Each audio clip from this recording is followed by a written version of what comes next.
लगभग 23% अनुसूचित जात अनुसूचित जनजाति की आज आबादी है।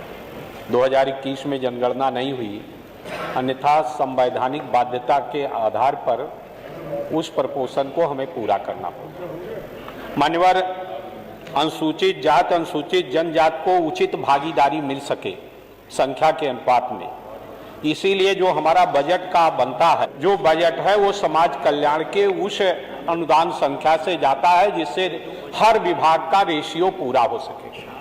मान्यवर, उसी तरह से शिक्षा में जो बजट है वो समाज कल्याण के उस अनुदान संख्या से जाता है जिससे हर विभाग का रेशियो पूरा हो सके। मान्यवर, उसी तरह से शिक्षा में भी है, हमारी जो पॉपुलेशन है उसके अनुपात में वो बच्चे उच्च शिक्षा भी प्राप्त कर सके, इसलिए पहले इस तरह की व्यवस्था थी कि उनका 0 फीस पर एडमिशन होता था, प्रारंभिक से लेकर और उच्च शिक्षा तक प्रतिपूर्ति उनको देने का काम किया जाता था, जिसके आधार पर उस कमी को विद्यालय पूरा करता था। मान्यवर, इस समय वर्तमान व्यवस्था में उसको समाप्त कर दिया गया। पहले समाप्त करके कर दिया गया कि अब 0 फीस पर किसी भी छात्र का एडमिशन नहीं होगा। बाद में निर्णय लिया गया केवल सरकारी विद्यालयों में, अनुदानित विद्यालयों में ही उनका एडमिशन होगा, अन्य में किसी में नहीं होगा।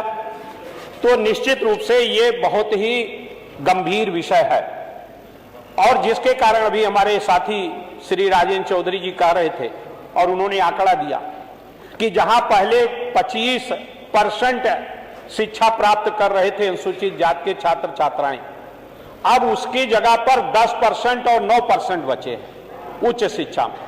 फीस की अधिकता के कारण वो एडमिशन नहीं ले पा रहे। निजी संस्थाओं में, चाहे वो मेडिकल कॉलेज हो, इंजीनियरिंग कॉलेज हो, बीएड कॉलेज हो, वीटीसी कॉलेज हो, उसमें ज्यादा फीस होने के कारण उनका अनुपात बहुत अधिक घटा। उसको बनाए रखने के लिए जरूरी है कि निःशुल्क 0 फीस पर उनका एडमिशन हो, उसमें घपला न हो सके।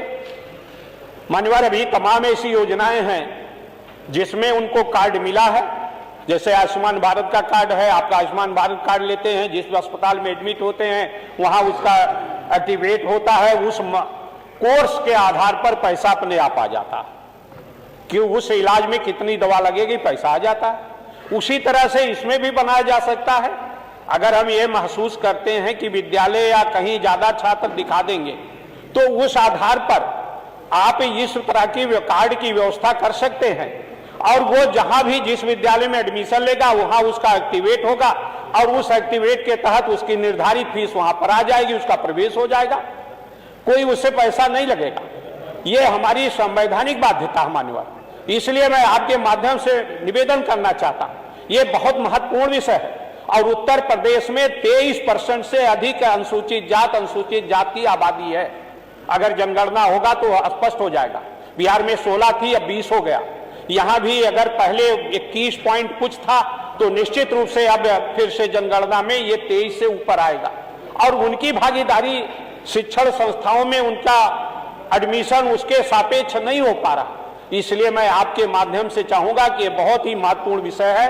इस प्रदेश के 5 करोड़ से ज्यादा आबादी उससे प्रभावित होने हैं, इसलिए मैं चाहूंगा कि इसको ग्राह्य करके और इस पे 2 घंटा की चर्चा करा दें, पक्ष और विपक्ष के सभी सदस्य इस पर सुझाव दें, और उस सुझाव के आधार पर इसका समाधान किया जा सके कि कैसे इस वर्ग के लोगों का हित संरक्षित हो सके। ऐसा आपसे निवेदन करना चाहता हूं, इसलिए चाहूंगा कि इसको आप